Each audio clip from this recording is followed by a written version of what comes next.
Okay, we're live. Hi, this is William Ramsey. Welcome to William Ramsey Investigates.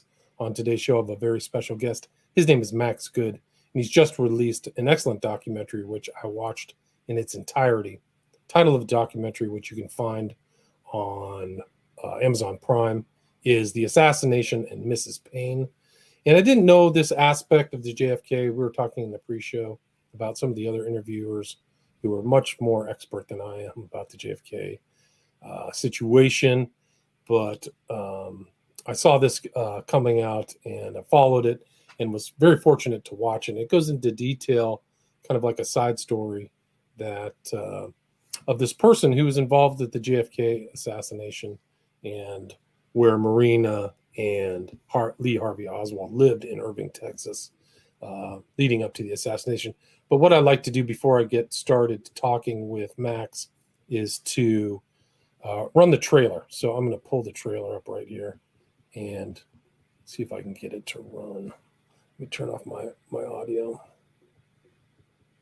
Let's see, share settings.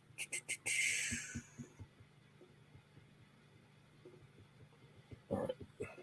This is the publicity clips. This is not the trailer. Mrs. Ruth Paine probably knew the Lee Harvey Oswald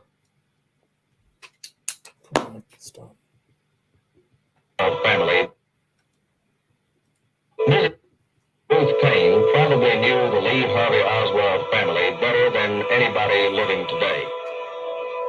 The fact that you sheltered the family of the accused assassin of a United States president, has this bothered you in any way? Has this changed your own personal life very much? Do you feel there is a lesson to be learned here out of the tragic events which have happened, and if so, what? In a downtown building, a gunman waits at a sixth-floor window, a high-powered rifle by his side. Ruth and Michael Paine are do-gooders whom nobody would have ever heard of if it hadn't been for the accident that one of the people they helped out in life was Lee Harvey Oswald. I would say they were two of the most innocent people I ever met. Ruth was completely candid with the FBI. I think most of the time she's telling the truth. But I think there's certain soft spots where she's lying because she has to. If you really examine the Paines, who they really are, what they really did, you might find one of the real keys to the Kennedy case. I will always have terrible, if only, feelings, along with many Secret Service men and many people of the nation, anyone who's ever had any contact with these people, say, if only I had done something. This is all very, very close to me. I was there. And of course, my life turned upside down. I think that's about all we'll watch. That's kind of the intro to this story. And Max has first person. He's interviewed them, but he can talk more about that. So Max Good, welcome to William Ramsey Investigates. Thanks for being on the show. Great to be here, William. Thanks for having me on the show. Okay, let me see. And that was, can you hear me? Audio, AirPods. Can you hear me? Do I have you muted? Are you muted? Okay. Can you hear me? Oh, I just played the first one. Okay. Let's see if I can get you back on.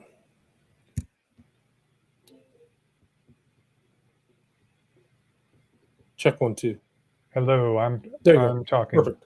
Okay, cool. Start over again. Sorry about that. All right, great to be here, William. Thanks for having me on the show. And yeah, that was the intro to the film that people just saw. And this project has been going on for 7 years. I've been working on this. And it started out as a 20-minute film I made when I was in grad school studying documentary, getting an MFA. And I was not an expert in the JFK assassination, but I had some interest. Friends of mine had told me things, and I had a friend who was a definite JFK researcher, and he pointed me to a book that came out in 2008 called JFK and the Unspeakable by James Douglas. If anybody wants to look that up on Amazon, you'll find it's got 5 stars and 1,500 reviews, and I think it's put out by Simon and Schuster or something. Very, very respectable, well-made book. And that book goes into the Paines for several pages, and I'd never heard of them before. And it was pretty intriguing. I didn't really know what to think, but it was all new to me that there were suspicions around Ruth and Michael Paine. And for anybody who doesn't know, the Paines were a couple in Irving, Texas, suburb of Dallas, and they befriended the Oswalds in the year before the assassination. And Marina Oswald lived at Ruth's house for the 2 months leading up to the assassination. And most of their belongings were stored there. Oswald didn't live there, but he spent the weekends at Ruth's house. He had a rooming house in Dallas where he stayed during the week. And Ruth was a very important witness for the Warren Commission. She answered more questions than any other witness. She answered over 5,000 questions. And a lot of people would say that the Paines knew the Oswalds better than anyone else in the world in the months leading up to the assassination. And the Warren Commission, if I remember correctly, they went to her house in Irving and checked everything out and talked to her there, just trying to get information. I think one of the guys who was on the Warren Commission went out there too. So she was a very important person. And how did your research and background leading up to this documentary? Can you talk about the research you did and how that progressed? Because you went and talked. She was in Northern California, right? Yeah, she's still in Northern California. I reached out to her over email. Once I found out that she lived pretty close to me up here. I live in the Bay Area. She's in Santa Rosa. It's about an hour away. I thought somebody's got to interview her about this and see if all these suspicions are true or what she has to say about it. It's just a fascinating story that we have somebody who's still alive, who's accused of possibly playing some role, whatever that means, or holding some secrets up to the present day. And I really didn't know what to think. I went into the project with an open mind. I wanted to hear both sides and be as factual as possible. And I want also to be respectful to Ruth, and because I know there's a lot of trash talking about her online. And whatever you think about her, she's been through quite a lot with this. It must be quite a burden having this event tied to you for the rest of history. Right. One of the interesting things I found about her, she doesn't shy away from interviews, right? So she talks. She's very voluble. Like, she's a very verbal person. Would you agree with that?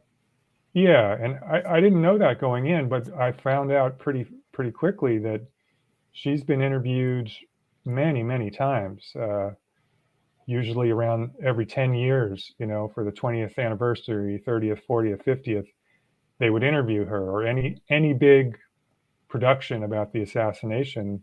She's one of the go-to voices, one of the go-to talking heads that would be interviewed. And she's very articulate, very clear, and she seems to take it on as her responsibility to tell her story, even up until now. I mean, she's turning 90 years old this year, and I think she's still doing appearances and talks, and still willing to talk about all this. Yeah, she's pretty amazing. And can you talk what it was like visiting her? I know you used to have scenes of the old folks home. What was it like, kind of just going to see this?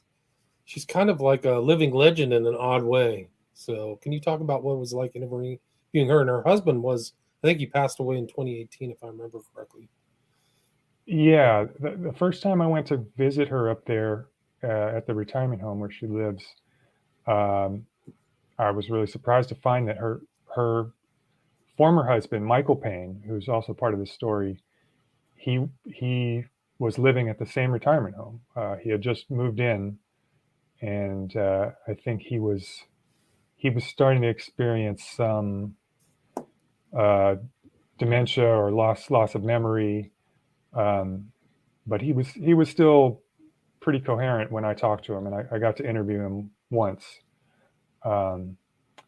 But it's an interesting scene up there. She lives in a Quaker retirement home, very anti-war activist kind of demographic there with the Quakers. If people know about the American Friends Service Committee and the Quakers' commitment to peace, a lot of Quakers are very involved in left wing and anti-war activism, and Ruth and other people there would fit that description.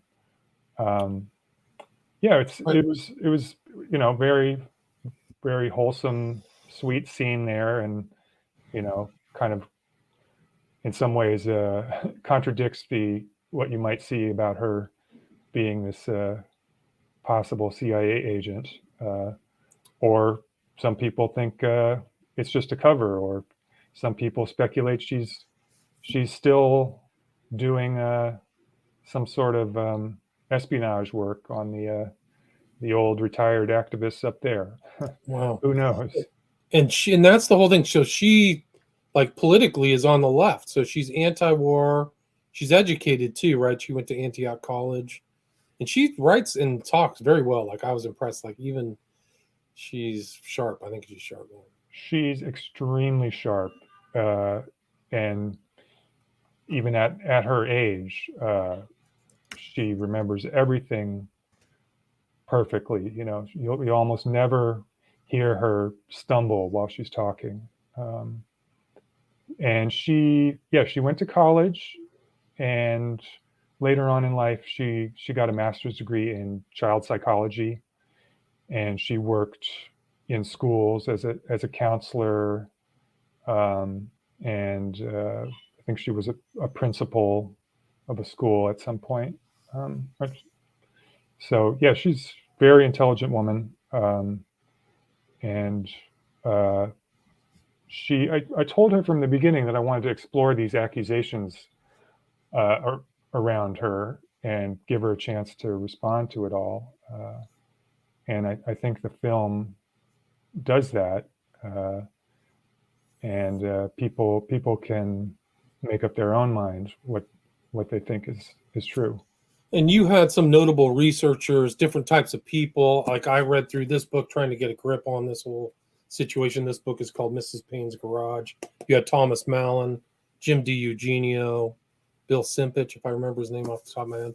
But some of these other characters, can you talk, or JFK experts, you were willing to get a wide range of opinions for this film. Can you talk about some of those researchers and what it was like reaching out to them as well? Yeah, so I tried to get an interview with Thomas Mallon. He's the author of the only book on Ruth herself, and he's coming from a clear official story perspective, and Ruth is completely innocent. He sort of laughs off all the suspicions, and I tried to get an interview, but he wasn't interested.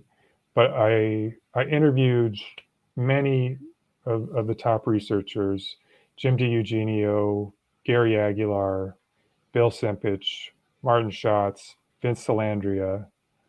And on the official story side, we had Ruth herself. We had Priscilla Johnson McMillan, Gerald Posner, and Max Holland.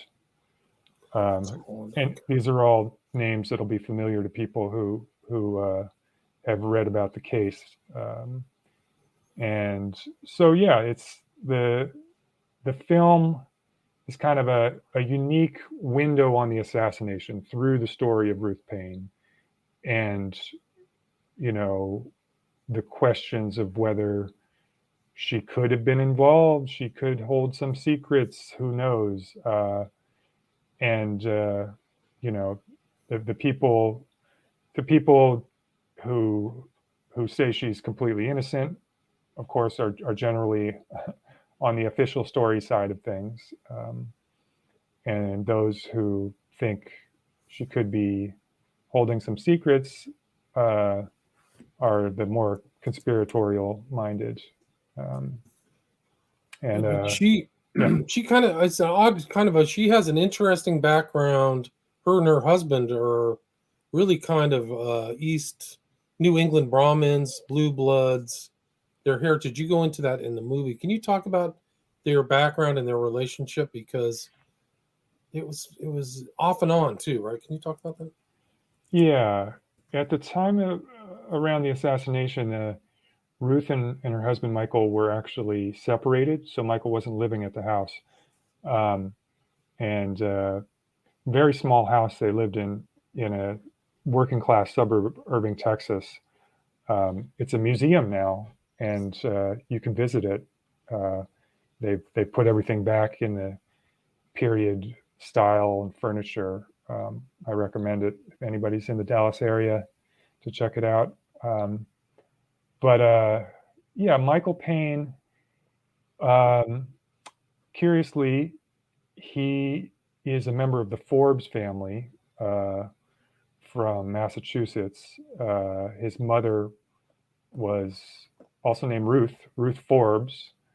And he actually, if you trace his ancestry, he's got some of the top Boston Brahmin families in his lineage. That's like the Cabots, the Emersons, the Paines.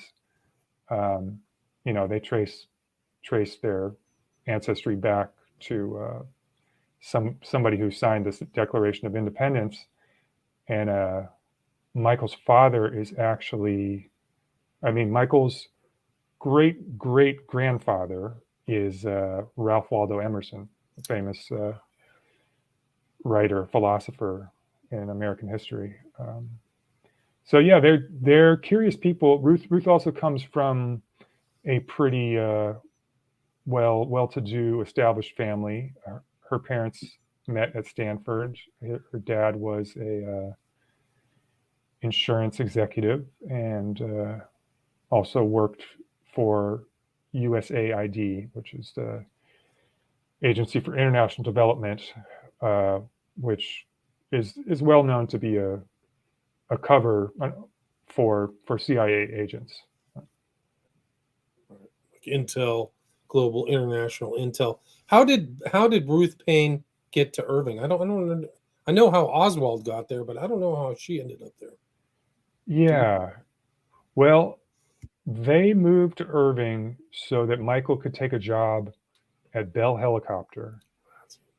And he got the job at Bell Helicopter because his stepfather, his mother's second husband, was a man named Arthur Young. And he is actually the inventor of one of the first commercially successful helicopters. He invented what became the Bell 47 helicopter. That's the helicopter you see in MASH with the bubble. So this guy was a very successful inventor. Came from a wealthy family, lived in suburban Philadelphia. So Michael Paine was able to get a job at Bell Helicopter through this connection, and he worked there for a number of years.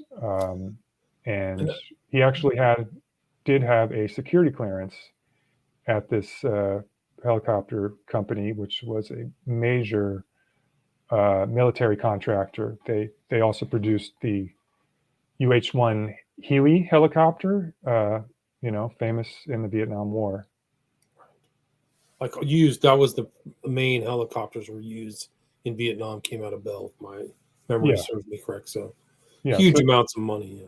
Yeah, the Paines obviously could have afforded to have lived in any house they wanted, but they were living in this very modest 2-bedroom house in Irving. Very middle class. I mean, I would call it, even to this day, very middle class, which is kind of curious considering their background. I think I read that he inherited, I think at the time in the 60s, like $500,000, like a significant amount of money or something. Isn't that right? He had a trust fund. He had a trust fund. I'm not sure exactly how much it is, but definitely something around there. And I think I read somewhere that the house they lived in was worth about $5,000 at the time. So to give you a sense of how much a house cost back then. Sense of how much, again, they weren't in the most expensive housing. Yeah. I mean, it's really remarkable. And so really the key, so much of the background of Oswald's supposed motive can be traced through that house, right? Like the gun, letters, things like that. Yeah. So the Oswald's possessions, most of them were stored in this house in the garage. Ruth, the Oswalds were living in New Orleans for a while. A couple months before the assassination, they were in New Orleans, and at a certain point, Ruth drove down to New Orleans and picked Marina and all their belongings up and brought them all back to Irving, Texas. And that's where Marina was up until the assassination. But yeah, a lot of important evidence was found there. The backyard photos of Oswald with the rifle and the pistol and the communist newspapers were found in the house. The gun was allegedly stored in that house, and Oswald is said to have taken it that morning with him to work. And, the Fair Play for Cuba flyers, Oswald's, some of his cameras, and a few other interesting items that Ruth even played a pretty intimate role in discovering some of this evidence. Yeah. It was the one about the general, right? General Walker. Like that's what tied, it was the only piece of evidence that tied Oswald to the attempted murder or assassination of Walker, I think in April of 1963 or something like that. Can you talk about that? Yeah. So for people who don't know about the Walker shooting, that there was a supposed attempted assassination of General Edwin Walker, a few months before the assassination. And he was a prominent right-winger at the time, segregationist, kind of, stirring up a lot of trouble. And he was sort of an enemy of the Kennedys. So after the assassination, they pinned that attempted assassination on Oswald. And one of the main pieces of evidence, not the Olding one, but one of the main ones was this note that Oswald supposedly wrote to Marina on the night he went to go shoot Walker. And this note wasn't actually found in the initial police searches of Ruth Paine's house. A week or so after the assassination, Ruth handed over a book of Marina's that I guess they they forgot to take to the Secret Service. And in that book, this is the story, they found this note. And they came back to Ruth and said, did you write this? Is this yours? Whose handwriting is this? And she said she didn't know. But yeah, this note is very controversial. There are people who will tell you this. The note doesn't mention Walker specifically, and who knows where it came from. But yeah, it's a very key piece of evidence, because for the Warren Commission, establishing that Oswald was capable of trying to assassinate somebody is huge towards showing that he could have killed Kennedy, and he had the mindset to do that. So even to this day, you'll hear people say, he shot at Walker, so he must have killed Kennedy. It makes sense. Right. So it's a continuum of his aggressive activities, right? That's the establishment. Like, he's a far leftist, fair play for Cuba, whatever. But yeah, I mean, they don't quite make sense politically. I mean, Walker's an arch right winger, enemy of Kennedy, and then you could say he just wanted to kill somebody famous, but ideologically, it doesn't make sense for him to try to kill Walker and then to kill Kennedy. And right, it does, because it's right. There's a left and right. What was it like, kind of producing or putting together this film? Like, I think you crowdfunded this, right?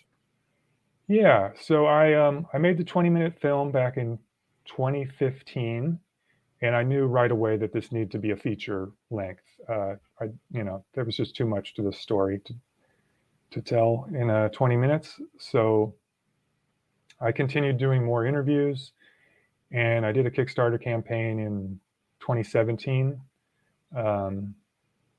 and raised some money. Never raised that much money. I mean, this is a grassroots effort, and completely independent. There's no commercial money, no foundation money that made this happen. It was, the few, core of supporters who donated money, and some private people who came along here and there and chipped in a little bit, and me, and working on it mostly myself for 7 years. Congratulations. Really interesting. Like, it really goes in detail, and seeing these people's face to face and stuff really kind of puts the JFK assassinate death in context. It's still going on. There's issues with the evidence. They're blocking evidence today. They're keeping stuff hidden. So it's still an important issue. People are still talking about it. People are still writing books. There's a huge industry or set of researchers, people still researching it. So it's still really fascinating. What was your kind of impression, like, when you talk with her? I guess you just lead it up to the audience. I mean, she's pretty remarkable in the fact that she's so lucid still. She's 90. I mean, I'm surprised. Were you surprised that she agreed to be on tape? Like, how much time did you really spend with her to get the stuff you put into the documentary? Well, at first I was surprised that she agreed to do it, and then I realized that she just likes to share her story with almost anybody who asks. There was a little documentary about her that came out in 2013, some local production in Dallas, but it didn't even go into the questions around her at all. And that's the most fascinating part of this story. And I think Ruth herself understands that. So yeah, she was 82 when I first started interviewing her. And probably the last time I filmed her was 2019 or something. She was 87. And probably interviewed her, filmed with her on 4 or 5 occasions over those years. And yeah, she was always sharp, and I'm sure she still is. And she's. I asked her the tough questions. I thought I really had to, for history's sake, to ask her about these suspicions. And she's I don't know if she ever got really flustered about anything. She's very, very cool-headed and well-spoken. And she had 2 young children at the time the assassination took place. Whatever happened to her children? Are you aware of that? Yeah. Well, the children, I mean, I guess they deserve some privacy, but I did reach out to them. I tried to talk to both of them,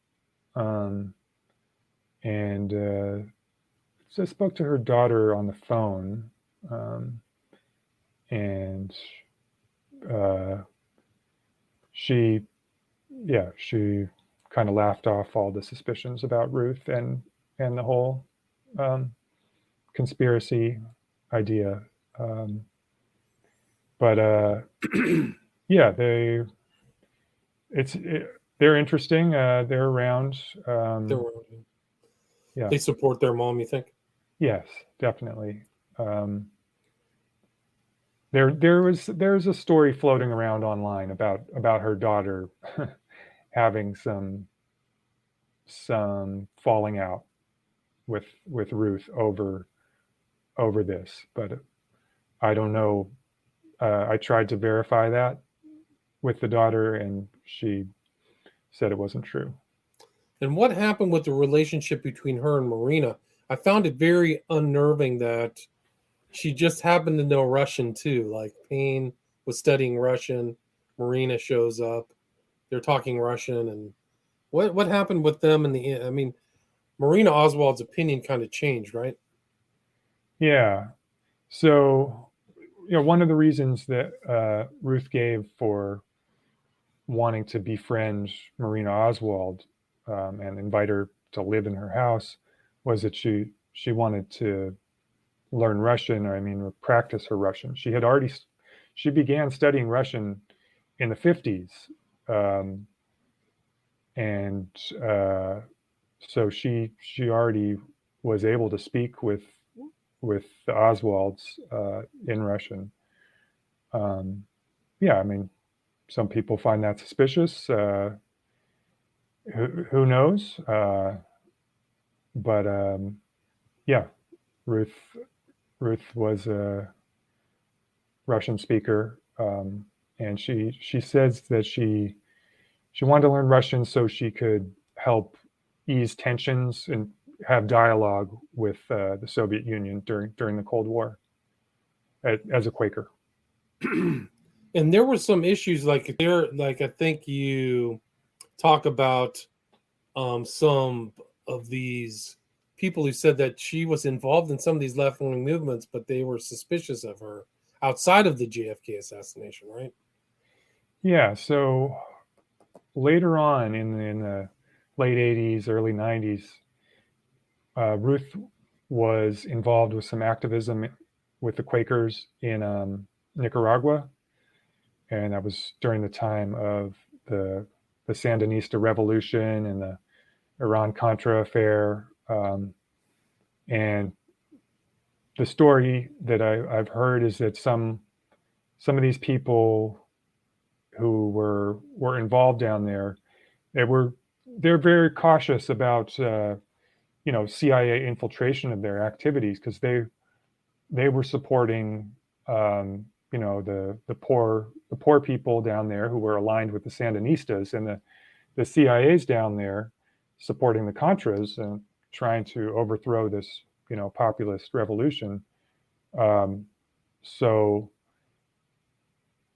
some of these people were suspicious of Ruth because of her actions down there. I guess she was taking notes, taking photos, and there was even a story that they visited some Sandinista affiliated village or people, and then soon after they visited them, like somebody was killed, like somebody was informed on. So who knows?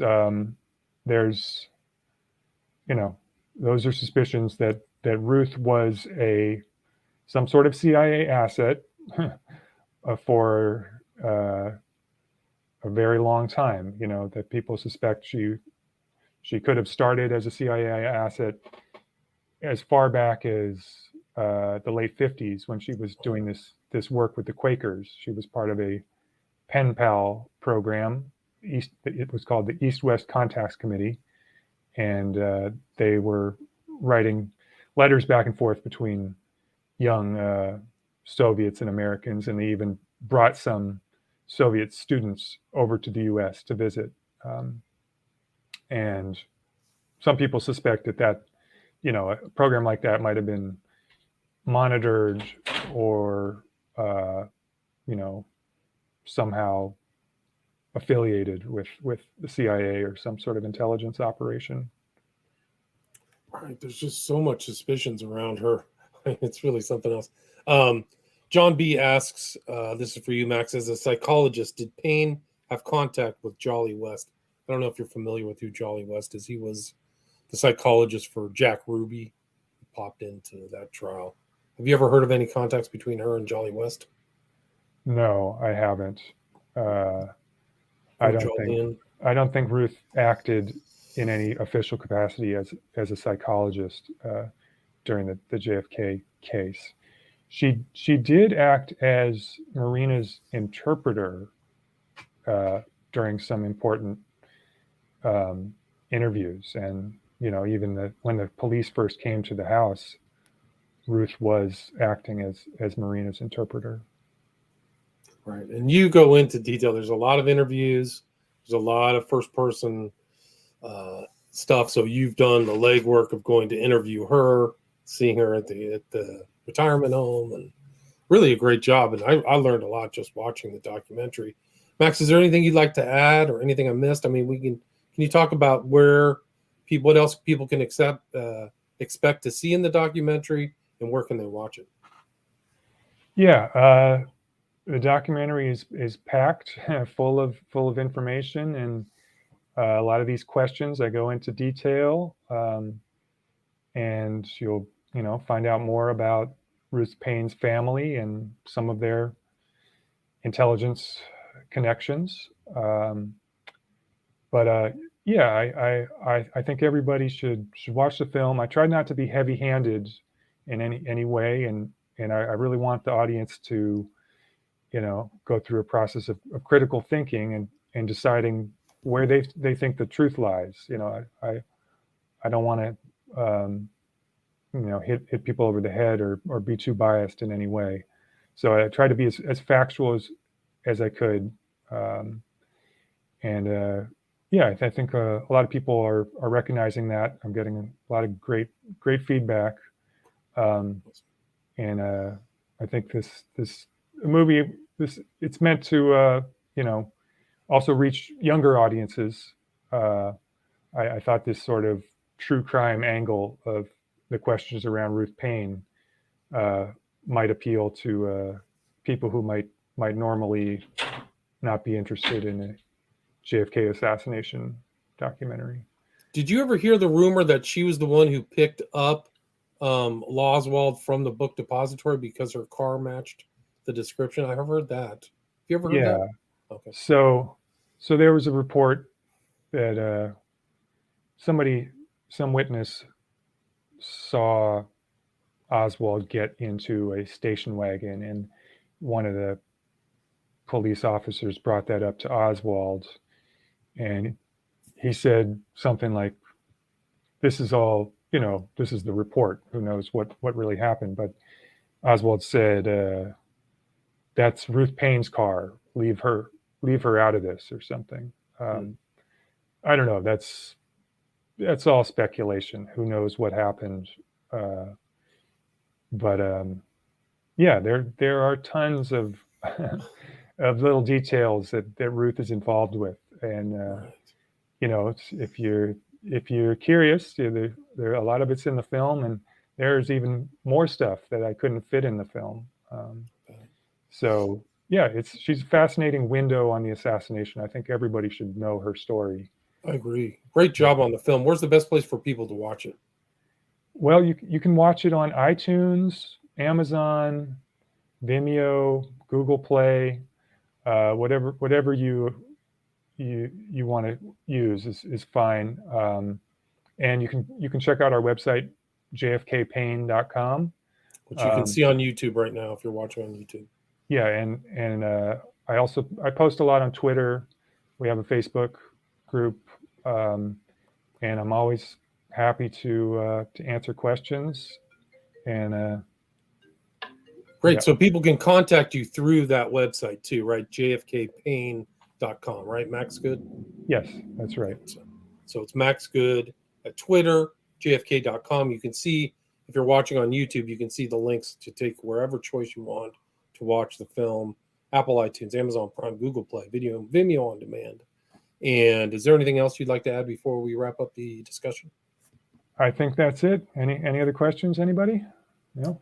Anybody? Just really where they can watch the documentary. Highly recommended.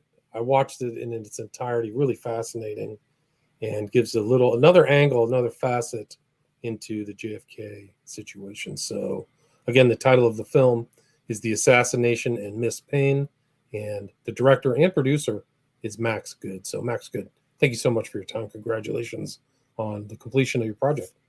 Thanks a lot for having me. All right, take care. Have a great one. Bye. Stay there.